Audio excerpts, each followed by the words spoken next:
Hi, I'm Alex, this is Pucksandpaperbacks, and welcome to my March wrap-up. If you're new to my channel and my wrap-ups, I don't rate my books. Over the last couple years, I stopped star rating them and I just review them. I believe that my reviews are in-depth enough for you to know if I liked or disliked a book. So with that out of the way, let's get started. Starting with my monthly stats, I read 8 books, 1,253 pages, and 39.3 hours of audio. About 6 of those books had queer rep. For format, I read 3 audiobooks, 4 ebooks, and 1 physical book. For genre, I read 3 contemporary books, 1 romance, 1 memoir, 1 mystery, and 1 sci-fi. 5 of those books were novels, and 2 were graphic novels. And for publication year, I read 2 2023 releases, 1 2024 release, a 2022 release, a 2021 release, and 2 2025 releases. For reading challenges, I only completed 1 prompt for Buzzword this month,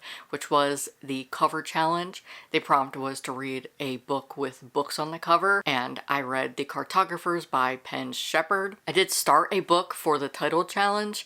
The prompt was Thing in the title, and I started The Summer of Everything by Julian Winters. I'm almost 50% in. I just didn't get a chance to finish it in March. For Read Queerly, I completed the prompts Free Space, graphic novel / manga, and API author. For Pop Sugar, I completed a bunch of prompts, including a book about a cult, a book by a neurodivergent author, a book about space tourism, a book about an overlooked woman in history, and I read 2 books with the same title. Now onto the books. At the beginning of the month, I was finishing up my vlog where I read some arcs. Every month I have been doing a vlog series where I read arcs that are coming up and that I'm anticipating. So for February and March, I read some of my most anticipated hockey releases, and that included Shoot Your Shot by Lexi LaFleur Brown. This was my most anticipated release for this year because it is an accurate hockey romance written by a former NHL wife. I've talked about this a lot when I mention this book, but I follow Lexi on TikTok. I really like her content because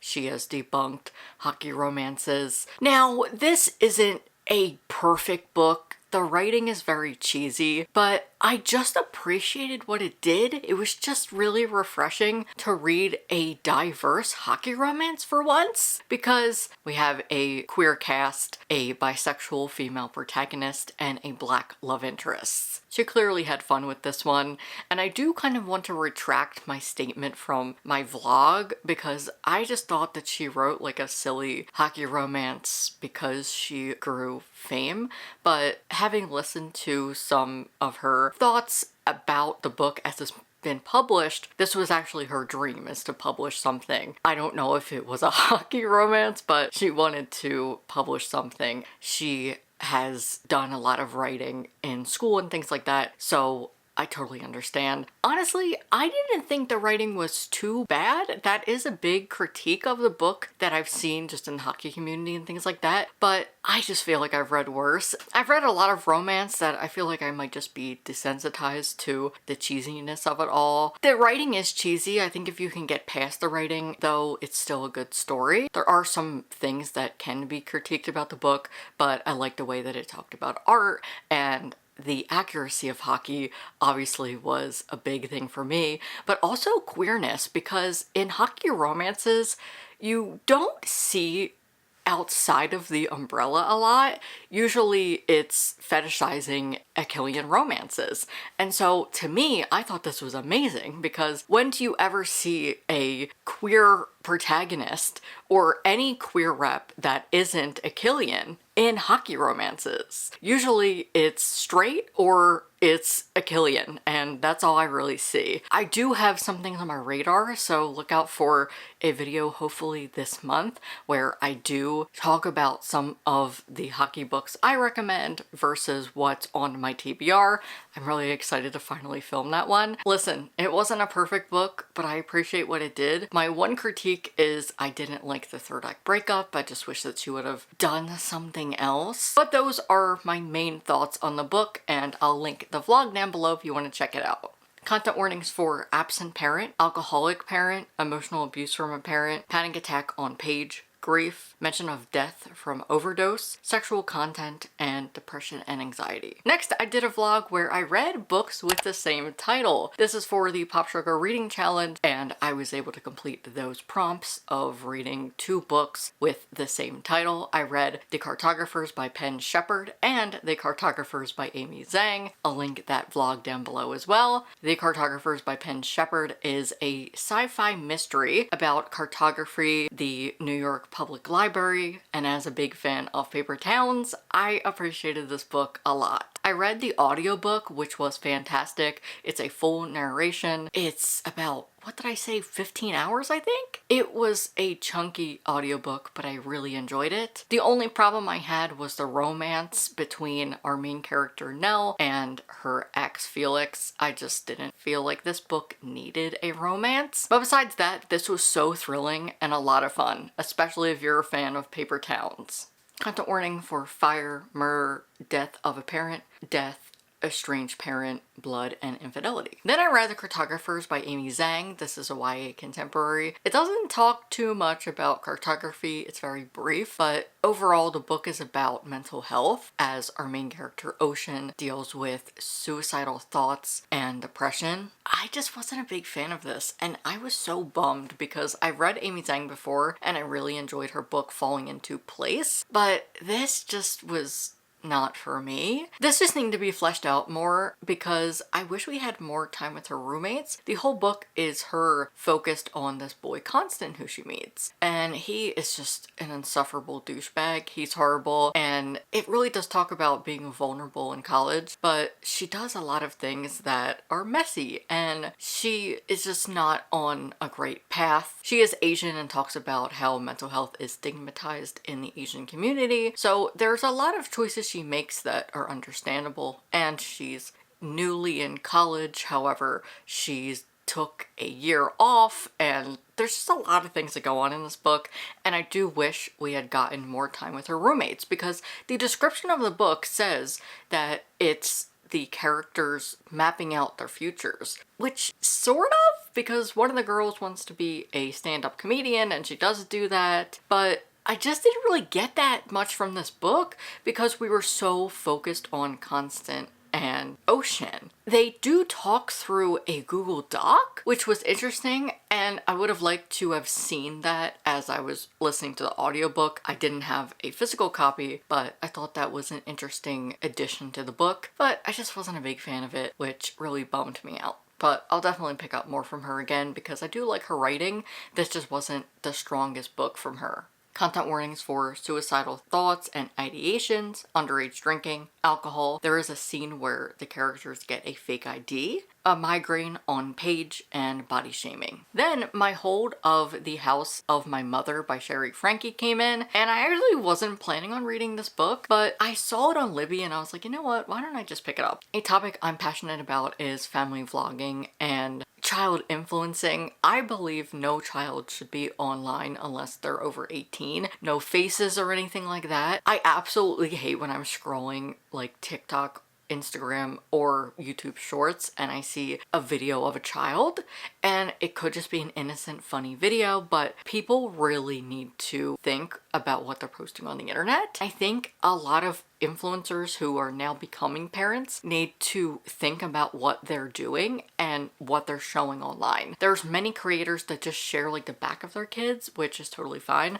but I really think people need to know about what they're posting online. Like, I hate when those kids become viral and things like that. It just makes me uncomfortable. If you're unaware, Sherry Frankie is the daughter of Ruby Frankie, a woman who was a family vlogger. Her channel was 8 Passengers, and she and her partner Jody went to jail for I had been following the events of this family for years from commentary channels who would report on it, so I knew some of the things that were happening, but finally the older children are telling their stories about how toxic and traumatic it was to be on camera. and a lot of the horrible and abusive things that were done to them. I did watch the documentary on Hulu called The Devil in Our Family. This is a documentary that the family were in. Finally, this was the first time they were actually asked to be in a documentary, and if you want to know more about the case, I highly recommend, but big trigger warnings,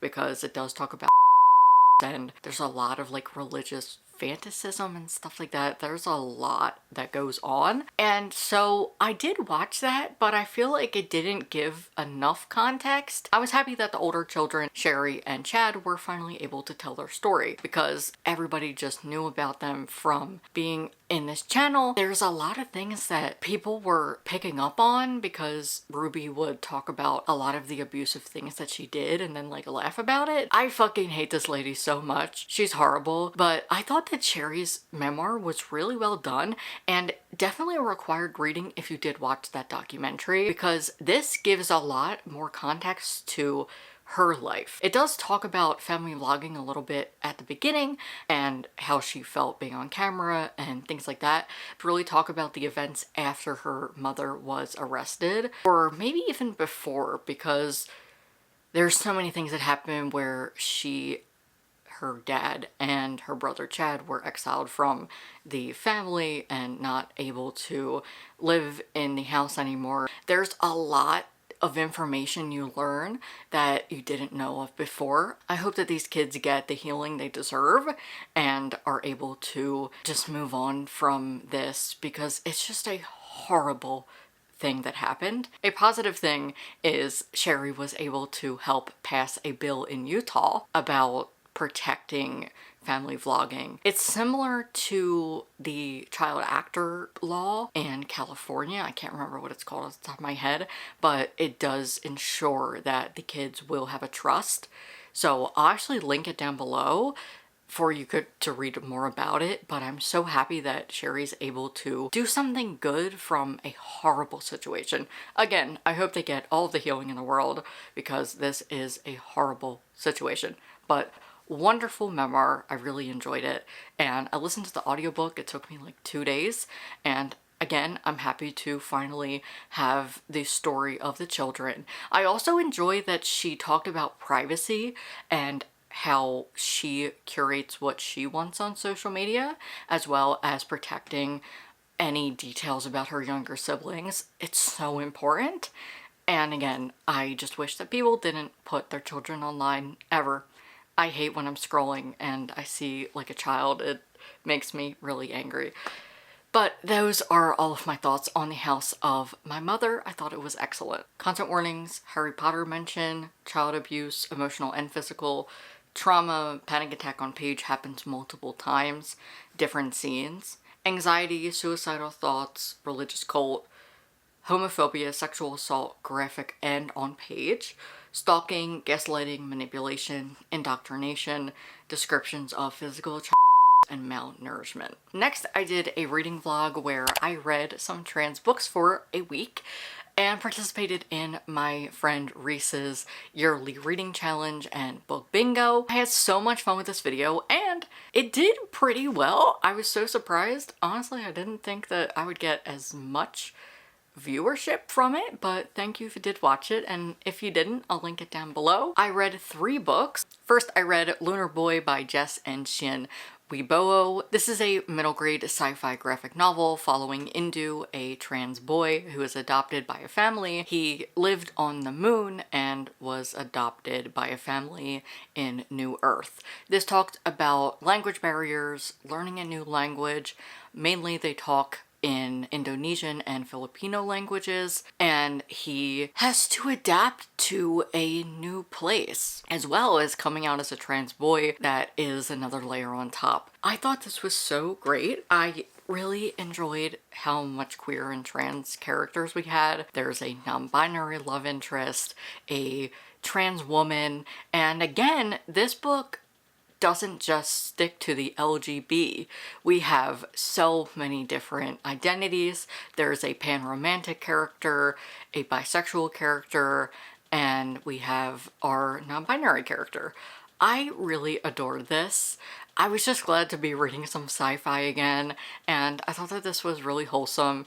It talks about some important issues, there's some grief, and overall, Indu's just trying to fit in. I adored this, and I highly recommend it. Content warnings for grief, brief mention of death of a parent, minor transphobia and bullying, and some misgendering. Then I read my favorite book of the year, Horse Barbie by Geena Rocero. This is a memoir from a trans Filipino woman, and this was incredible. It does have a lot of trans joy, however, it can be heavy at times. It does not shy away from the reality of transness. It is set in the 90s and early 2000s. I believe it ends in like 2014-ish, but I was so impressed by this and so glad that I finally got around to it because I was not aware of any of Geena's work, and I'm so glad I am now. She has paved the way for trans women in the Philippines as well as in the modeling industry. She is a trans beauty pageant and model. I'm not sure if she is anymore, but that is her story. It does talk about her being stealth and the privacy that comes along with that, especially the need to be stealth, because there are so many opportunities she wouldn't have gotten if she said that she was trans. Now, I will say it's not as graphic, which is nice. Geena's very lucky to have had two parents who accepted her fully. There are some scenes and mentions of her being verbally abused by men when they find out that she's trans, so some trigger warnings for that. But I think that this is a book everybody needs to read. I used this book to check off the Pop Sugar Reading Challenge prompt to read a book by an overlooked woman in history, and I think Geena fits the bill. She is wonderful, and I just love everything that she has done for the trans community. I thought this was amazing. She narrates the audiobook, and it's now one of my best books of the year. Content warnings for transphobia, grief, alcohol, domestic abuse, graphic/detailed, colonization, medical content, death of a parent, mention of a stroke, hate crime, mention of murdered trans women, colorism, racism, internalized transphobia, gender dysphoria, brief mention and description of a car accident, drug use, mention of abortion, and death from abortion complications. And last for that vlog, I finally read Meet Cute Diary by Emery. This checked off a space on the bingo board, as well as the prompt for the trans reading challenge to read a book with a T for T romance. I forgot to include some of that in the vlog, so I figured I would mention it here. But this is about Noah, a biracial trans boy. He is half white and Japanese and half Afro-Caribbean. He is in Colorado for the summer while his parents are figuring out their plans in California to move. They've been trying to find a house, which I thought was kind of weird that like they didn't have a house before they were going to California, but I know it's fiction and I shouldn't think too deeply into it. So while his parents try and find a new place for them to live, he is staying at his brother's frat house for the summer in Colorado. Noah runs a Tumblr blog, Meet Cute Diary, where he shares fictional stories of trans love. Nobody knows they're fake besides him and his best friend Becca. When an anonymous troll blog starts accusing Noah of faking the stories and the whole blog being fake, he wants to prove them wrong, even though they're right. Enter Drew, a boy that he meets in town who discovers that he is behind the blog and is like, hey, why don't we fake date each other?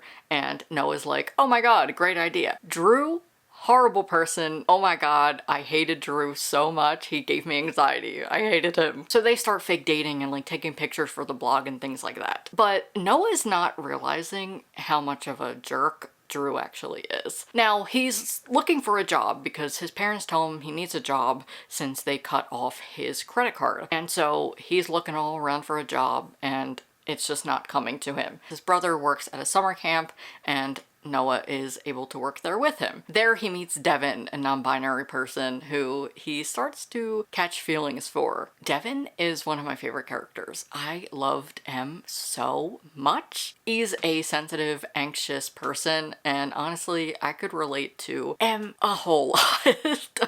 But Noah starts to really fall for Devin, and he has to make some decisions. But I loved him because he's so messy. Dude is making the worst decisions. But I said this in my vlog, it is so important to have this representation. This book has gotten a lot of flack because of that, and I just think that is so unfair to be saying about a character who is a trans person of color, because they deserve stories like this too. Everybody deserves a story like this, and it is so important to be recognizing that, of course, a 16-year-old would be messy.